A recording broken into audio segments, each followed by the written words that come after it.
ABP news आपको रखे आगे।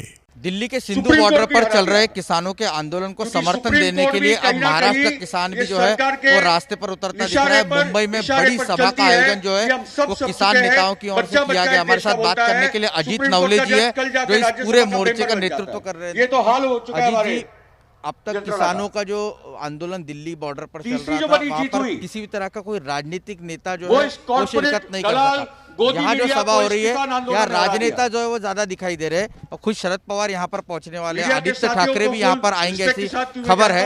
नेताओं को क्यों यहाँ पर जगह दी जाए? देखिए, जो आंदोलन का नेतृत्व है वो किसान नेता और किसान संगठन ही करेंगे, उसमें कोई दो राय नहीं है। लेकिन महाराष्ट्र की जो सरकार है जिसमें 3 पार्टी शामिल है, तो उन्होंने 8 तारीख को भारत बंद में हमारा समर्थन किया था, केंद्र के 3 कानूनों का विरोध किया था। तब से वो हमारे साथ आंदोलन में है।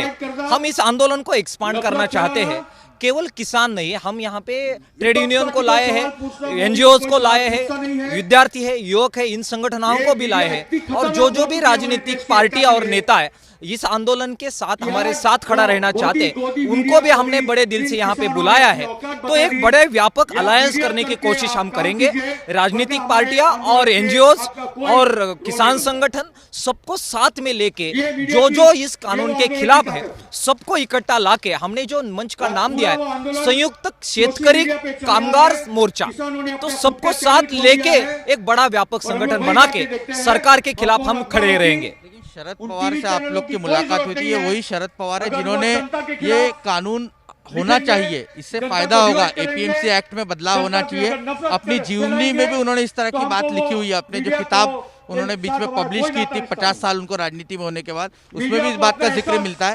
और अब पवार साहब अलग तरह की भावना रख रहे, तो आप इसको कैसे देखते हैं? देखिए, ये आंदोलन आने के बाद जो मुद्दों पे किसानों ने चर्चा शुरू की, आंदोलन के शुरू करते जो कानून है तो उसके बारे में जो खामियां है वो बाहर आई।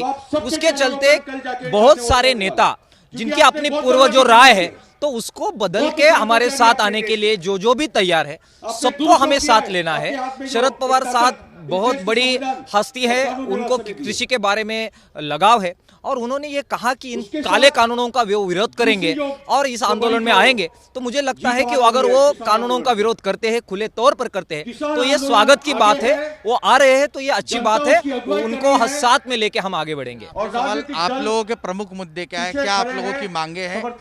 किसान यहाँ क्या मांग कर रहे हैं? देखिए, हम केंद्र सरकार के साथ हम 3 मांगे रख रहे हैं। एक तो 3 कालो कानून को वापस लिया जाए, रेवेन्यू प्राइस का कानून बने, सरकारी खरीदी सुनिश्चित हो, ये दूसरी मांग हम केंद्र सरकार से कर रहे हैं। जो कामगार विरोधी संशोधन कामगार संहिता में है उसको वापस लेने की मांग हम केंद्र सरकार से करेंगे।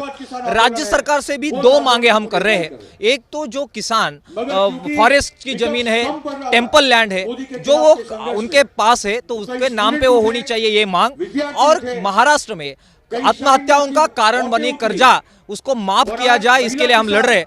तो महात्मा फुले कर्ज माफी योजना उसको फिर से कार्यान्वित किया जाए और ये भी हम मांग कर रहे हैं और इन सब मांगों को लेके हम आगे बढ़ रहे हैं। जब मोदी सरकार ने सीए जैसा कानून लाया, देख सकते हैं कि बड़ी संख्या जो धर्म के आधार पर खासतौर से महाराष्ट्र के अलग-अलग इलाकों से किसान जो है यहाँ पर एकत्रित हुए। देखना दिलचस्प होगा कि आज जब शरद पवार यहाँ पर पहुँचते हैं और अपनी बात रखते हैं तो केंद्र सरकार के उस कृषि कानून को लेकर अपना क्या मत व्यक्त करते हैं, ये देखना दिलचस्प होगा। वो शाहीनबाग में वही पंजाब के लंगर लगे, मुंबई।